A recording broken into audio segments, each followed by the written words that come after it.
जय सीताराम। जय श्री सद्गुरु नारायण भगवान की। अपने अपने माता पिता की जय। आज का जो टॉपिक है वो बहुत ही अद्भुत टॉपिक है कि कर्ण को महात्मा शब्द से सम्मानित क्यों किया गया।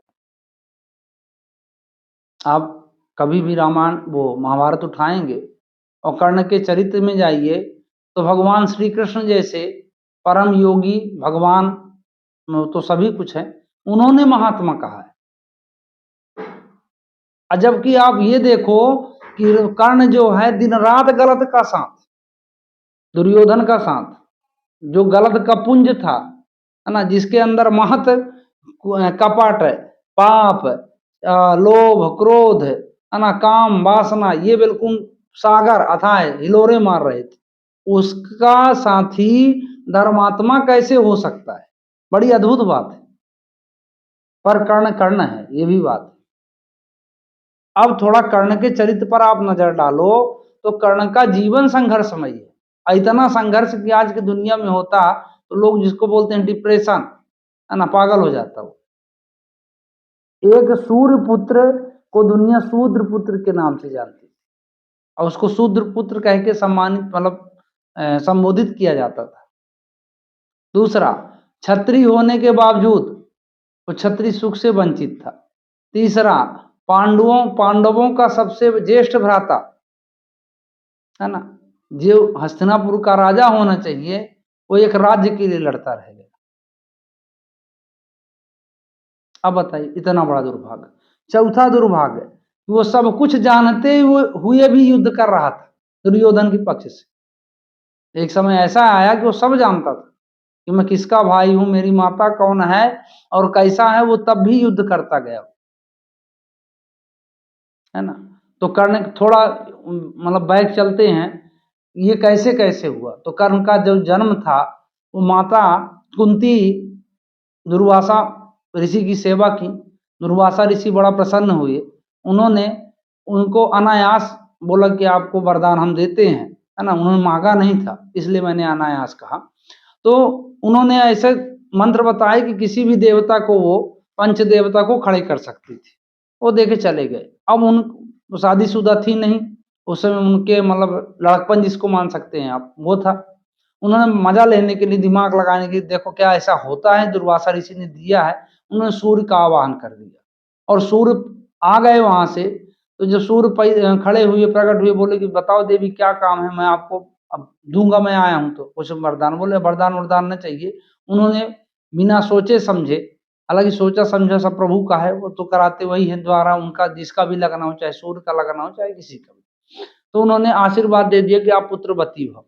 माता कुंती ने कहा कि आप ये कैसा वरदान दे रहे हैं, मैं अविवाहित हूं, है ना। तो कान से बोलते हैं कर्ण का जन्म हुआ, और जन्म हुआ तो लोक लज्जा के लाज से माता कुंती उनको एक बक्से में प्रवाहित कर दी, और इधर एक राधे नाम का जो शूद्र था वो उसको उनको पा गया, और वहां पालन पोषण वहां शुरू हुआ।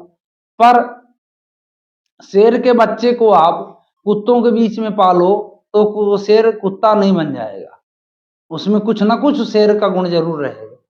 तो इतने पावन माता मतलब से संबंध होने की वजह से दुर्योधन के साथ पाने के बाद भी, अधर्म का पिंड है वो, इसके बाद भी उसमें अधर्म प्रवेश नहीं किया, है ना। कर्ण महादानी था, उसको महादानी बोलते हैं, है ना। ये जानता था कि ये इंद्र है ना। ये सूर्यास्त के मतलब सूर्य मतलब जब सूर्य की उपासना, सॉरी, सूर्य की जब उपासना करते थे वो कर्ण, तब वो पहुंचे इंद्र। इंद्र ने मतलब उनसे कानन कुंडल कवच मांग लिया, उन्होंने दे दिया बड़े प्रेम से। माता कुंती उनके पास गई, है ना, 5 बाण लेने के लिए। वो 5 बाण अर्जुन के काल थे, फिर भी दान दे दिया, है ना। इसके बाद भी माता कुंती को उन्होंने वचन दिया था कि 5 पुत्रों की आप माता रहोगी, अगर वो अर्जुन मारा जाता है तो मैं रहूंगा, और कर्ण मारा जाएगा तो अर्जुन रहेगा, है ना। अब यहां से देखिए धर्मात्मा होने का उसका प्रमाण, वो धर्म को मानता था,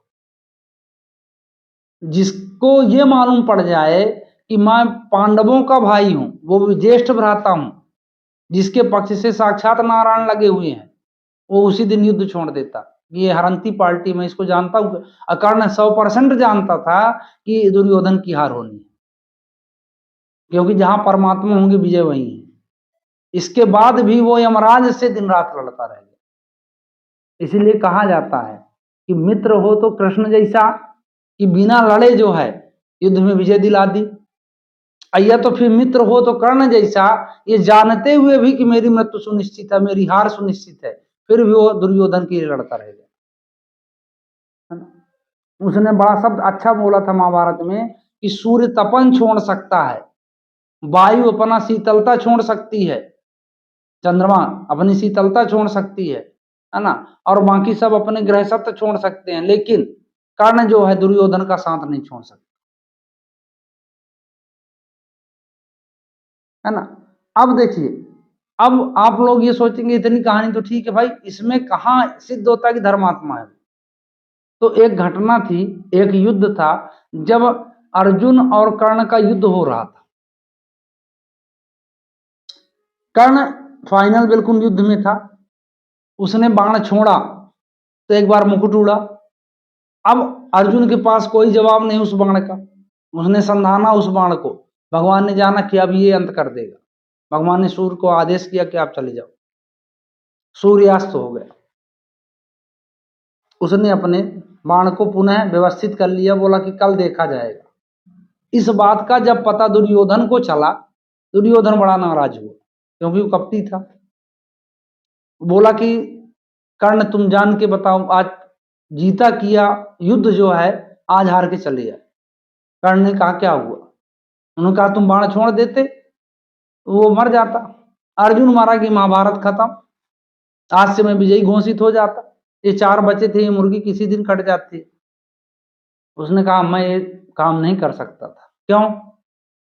क्योंकि महात्मा भीष्म ने जो नियम बनाए थे कि सूर्य अस्त के बाद कोई भी योद्धा किसी पर वार नहीं करेगा, इसलिए मैं बाण नहीं छोड़ सकता था। इतनी बात सुनकर दुर्योधन हंसने लगा, बोला तुम धर्म की बात करते हो? बोला अर्जुन वो कर्ण बोला क्यों? बोले यार तुम मेरे साथ कितना गलत काम किए हो मैं जानता हूं, ये तुम जानते हो। एक नहीं अग्नित उदाहरण है। अभी 2-4 दिन पहले हमने अभिमन्यु को घेर के मारा था, वो भी निहत्था था, है ना। तो महात्मा भीष्म के नियम को ध्यान नहीं रखा गया। और कितने काम हैं जो महात्मा भीष्म के नियम पर नहीं आधारित थे। उसने कहा मैं सब जानता हूं। तो उसने कहा तब फिर तुम कैसे न्याय करता हो गए, कैसे धर्मवीर हो गए? उसने कहा मैं उस समय सेनापति नहीं था, मैं सैनिक था, और मेरा कर्तव्य उस समय यह था कि जो मेरा सेनापति कहेगा मैं वो करूंगा, वो मेरे लिए धर्म था उस समय। वो धर्म है या अधर्म वो सेनापति जाने, काम उसका है, मैं उसके अंडर में हूं। पर आज मैं सेनापति हूं, इसलिए महात्मा भीष्म जो नियम बनाए थे वो ना मेरे किसी सेना द्वारा तोड़े जाएंगे ना मेरे द्वारा तोड़े जाएंगे। जय पराजय की बात अलग है। अब बताइए, तो कर्ण इसलिए महात्मा थे, और ताकत इतनी कि अर्जुन अगर उन पर प्रहार करते तो उनका रथ जो है मात्र 7 या 11 कदम मान लीजिए, कुछ भी एक अनुपात पीछे जाता था, और जब वो मारते थे तो मात्र उनका रथ 1 हाथ पीछे जाता। तब भी भगवान बोले कि वाह वाह वीर वाह। तो अर्जुन के शरीर में आग लग गई। अरे बोले कि मैं मारा तो उसका कम से कम बताओ 10 कदम पीछे रथ चला गया, और उसने मारा तो 1 हाथ मेरा पीछे गया, तो आप बोलते हो वाह कर्ण वाह वाह वीर महावीर। अरे बोले आप ये सोचो कि पूरी सृष्टि का भार लेके मैं बैठा हूं, पताका में श्री हनुमान जी बैठे हैं, तब तो तुम्हारा रथ 1 हाथ जाता है। अब अगर मैं हम दोनों ना होते तो तुम्हारा रथ धरती पार हो जाता, मतलब जहां धरती है वहां अंत पहुंच जाता। अरे अर्जुन चौहा हाँ बोले यार बड़ा गड़बड़। और इसका प्रमाण भी है, जब महाभारत समाप्त हुआ सब कोई मारे गए, कर्ण भी मारे गए, वो अपनी वीर गति को मतलब प्राप्त हुए, और उस पर भी हाँ कर्ण को इतने श्राप, है ना, परशुराम शिष्य होने के बाद भी श्रापित, जाओ मेरी विद्या तुम्हारे कभी काम नहीं आएगी। दूसरा श्राप, जब तुम वो बछड़ा मर गया था उनके द्वारा, वो महात्मा ने श्राप दे दिए कि जब तुम फाइनल युद्ध लड़ोगे अपने जीवन का सबसे प्रमुख युद्ध, उस दिन धरती तुम्हारे मतलब उसके चक्के को निकल जाए। अब बताइए, तो इतना श्रापित होने के बाद, सब कुछ जानने के बाद कि मेरी हार सुनिश्चित है, उसने मित्र कहा था तो मित्र का साथ नहीं छोड़ा, इसलिए कर्ण को धर्मात्मा कहा गया। और जब उनको जो पदवी दी गई तो उसने दुरुपयोग नहीं किया, उसको धर्ममयी पालन किया गया, इसलिए कर्ण को धर्मात्मा कहा गया। और लास्ट में जब सब ये खत्म हो गया महाभारत, तब भगवान ने कहा कि कृष्ण पार्थ पहले तुम उतरो। उन्होंने कहा नहीं पहले प्रभु आप उतरो, बोले नहीं पहले आप उतरो। अर्जुन को उतारे भगवान, और जैसे अर्जुन उतरते हैं वो कृष्ण, वैसे वो ब्लास्ट हो गया वो रथ। ये क्या हुआ? तब बजरंग बली आए, बोले कि मैं हर योद्धा के बाण को मैं खुद ही निकल गया, पर कर्ण के बाण से आपके ये रथ की रक्षा नहीं कर पाया था। कर्ण का बाण इतना खतरनाक। अब सोचिए उसके मतलब ताकत की तुलना, कि जिसके मतलब जिसकी रक्षा प्रभु हनुमान जी ना कर पाए हों। तो ये तो बोले पहले महाभारत में नष्ट हो गया था, तो भगवान की माया है, चल रहा था। तो इसलिए महाभारत में कर्ण अद्वितीय है। उनके चरित्र का आप गलत पूर्वक अनुकरण मत करो कि गलत में थे, नहीं, कर्ण सही थे। और इसी आशा के साथ कि आप भगवत चरित्र का अध्ययन करेंगे, दुष्टों का साथ नहीं करेंगे, क्योंकि हमारी बुद्धि कर्ण जैसी नहीं है। हम दुष्टों का साथ करेंगे तो पूरा दुष्टमयी हो जाएंगे, है ना? तो हम कर्ण बन नहीं सकते। हाँ, कृष्ण का अनुरागी जैसे कृष्ण अर्जुन थे, ये बन सकते हैं, तो उस पर हम प्रयास करें। तो इसी आशा के साथ कि सभी जीवों का कल्याण हो, है ना? आप सभी आनंदमयी रहें। जय सीताराम।